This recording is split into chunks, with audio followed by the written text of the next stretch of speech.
Welcome today guys, and what we're going to be looking at in this tutorial is called the modulus.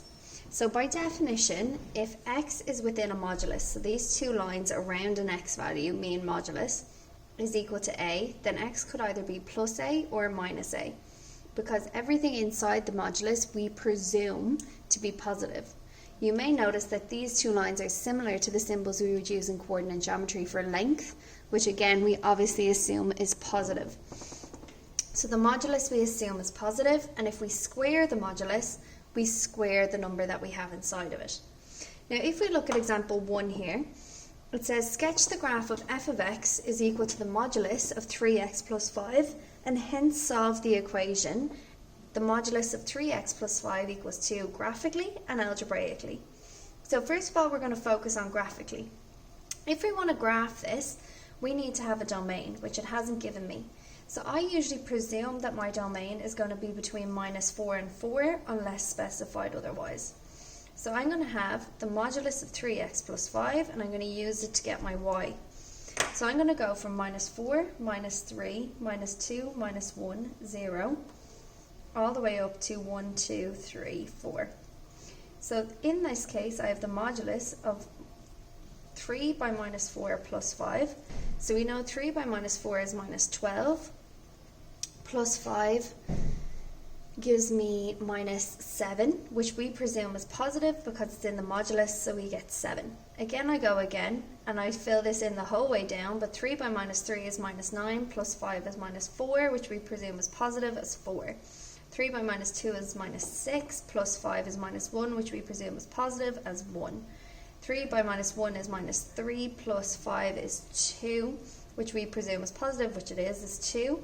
0 just gives me 5, and then we start subbing in again. 3 by 1 is 3, plus 5 is 8.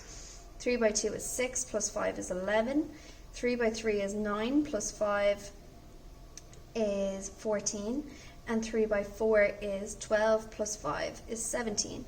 And now I'm going to draw my graph, which I should be using graph paper for and a ruler, and I'm going to draw it from on my x and my y axis to form my couples. So what I see here is I'm going to go from 4 to -4, so -4, -3, -2, -1, 1, 2, 3, 4. Again, they need to be equally spaced. I can see I need to go up quite far here, so I'm going to go up as far as 14, and I'm going to go up in 2s. So 2, 4, 6, 8, 10, 12, 14, 16, and we know 17 would be just above that, and now I need to plot my points. So -4 goes to 7, which would be halfway in between 6 and 8, which would be here. -3 goes to 4, so we know is just here. -2 goes to 1, which we know is just here. -1 goes to 2. Sorry, -1 goes to 2, which we know is just here. 0 goes to 5, so on our y-axis. 1 goes to 8, so just here. 2 goes to 11, so halfway in between. And you can see we're starting to get this V-type curve, which I'm going to draw a sketch. So I can see that it would hit the x-axis roughly here, and draw a sketch up. And again, 3 goes to 14, which would be just here. And we have nearly a perfect V like this that I'm labeling f of x. Okay? So now if I was going to solve the equation where f of x is equal to 2, remember f of x is equal to 2 means y is really equal to 2. So I go to 2 on my y-axis. I go across and I go down, and I see the first point would be when x is equal to -1. I go across and I go down, which I can see is somewhere between -2 and -3, so it gives me a decimal. So we get x is equal to -1, or x is equal to -2.5 I'm going to go for. And now we're going to look at how to confirm this by solving it algebraically. So to solve it algebraically, I'm going to go to a new board, and I'm going to take my modulus, which is 3x plus 5 is equal to 2. To get rid of my modulus, what I need to do is ensure that it's positive by squaring both sides, which means I really am going to have 3x plus 5 to be squared is equal to 4. 3x plus 5 to be squared, again we know is a perfect square, or I can multiply out my brackets by having 3x by 3x plus 5 by 3x plus 5 is equal to 4. So we get 9x plus 15x plus 25 is equal to 4.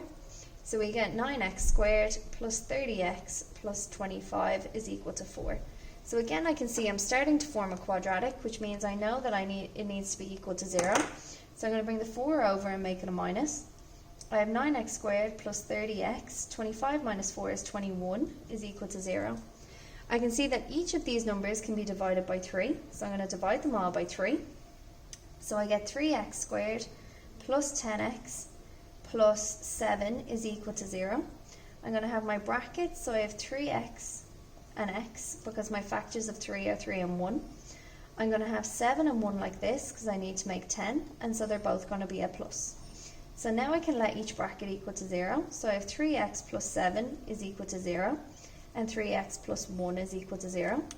I bring my 7 over and I bring my 1 over. So my first solution is just x is equal to minus 1. And my second solution is 3x is equal to minus 7, which means I still need to divide here by 3, plus 3, which means I get x is equal to minus 7 divided by 3, which I can do on my calculator to get my exact decimal to see if it matches. So minus 7 divided by 3 gives me minus 2.3 recurring. So we get minus 2.3 recurring as my two decimals. Okay? And that's how we solve it graphically versus algebraically. Okay? So the next part that we're going to look at today is using it to solve inequalities. So my example 2 today says, draw a graph of f of x is equal to the modulus of x plus 3 and f of x is equal to the modulus of 3x minus 7. Solve the inequality where the modulus of x plus 3 is less than the modulus of 3x plus 7 algebraically, and indicate graphically the solution set. So first of all, we need to draw a graph. So the same way, I'm going to draw two tables. This time I'm going to draw it a little smaller, so I'm going to have x and the modulus of x plus 3, and I'm going to have my y values, and I'm going to go from minus 3 to 3. So minus 3, minus 2, minus 1, 0, 1, 2, 3, and we're going to sub it in. So we again know that the modulus means we assume that it's positive, so that means I have minus 3 plus 3 gives me 0, so it's just 0. Minus 2 plus 3 gives me 1, so just 1. Minus 1 plus 3 gives me 2, so just 2. 0 plus 3 gives me 3. 1 plus 3 gives me 4. 2 plus 3 gives me 5. And 3 plus 3 gives me 6. Which means to show that we have the curve, I would also assume that minus 4 is going to give me the one before that, which is minus 1. So now I'm going to look at my next one, which is the modulus of 3x minus 7 and y. So again, I'm going to use the same set of values, minus 3, minus 2, minus 1, 0, 1, 2, 3. So when I sub them in, 3 by minus 3 minus 7. So 3 by minus 3 is minus 9, minus 7 is minus 16. 3 by minus 2 is minus 6, minus 7 is minus 13. 3 by minus 1 is minus 3, minus 7 is minus 10. 3 by 0 minus 7 is minus 7. 3 by 1 is 3, minus 7 is minus 4. Minus 1, 0. So we can see 4 on the other side would give me 4. Sorry, 4 on the other side would give me 3, because we can see it's increasing by 3 each time. Okay, so now I draw a graph as best that I can. Okay, so again I can see, and again we should remember that there should be no minuses for each of these, that we're assuming that they're positive because it's a modulus. Okay, so I'm going to go from minus 5, minus 4, minus 3, minus 2, minus 1, 1, 2, 3, 4, 5. I'm going to go up in twos, so we have 2, 4, 6, 8, 10, 12, 14, 16, 18, 20. Okay? And now I'm going to start drawing each graph. So the first graph I'm going to draw in red. So we have minus 3, 0. We said we have minus 2 and 1, so it would be here. We have minus 1 and 2, which would be here. We have 0 and 3, which we know is here. We have 1 and 4, which is here. We have 2 and 5, which is here, because it's going up in ones each time. We have 3 and 6, which is here. So I know again that would mean that minus 4 would give me 1, and minus 5 would give me 2. Okay? So I'm going to draw the V shape that we always get with the modulus, just like this, and I'm going to label it f of x, 1. Okay?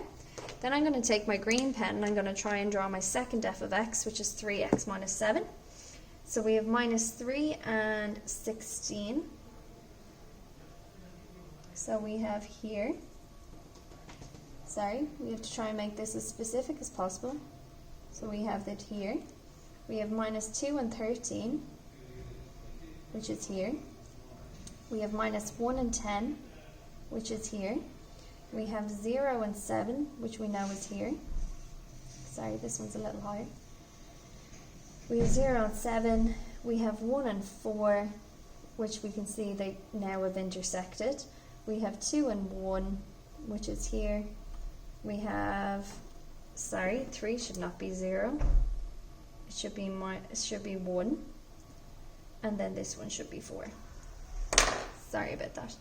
So we have 1 here, and 4 goes up to 4 again, just like this.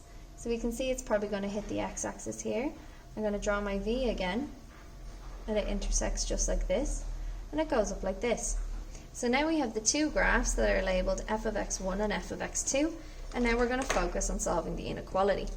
So onto a new board, which we have the lines for here. I'm going to focus on taking the inequality, which they've given me as x plus 3.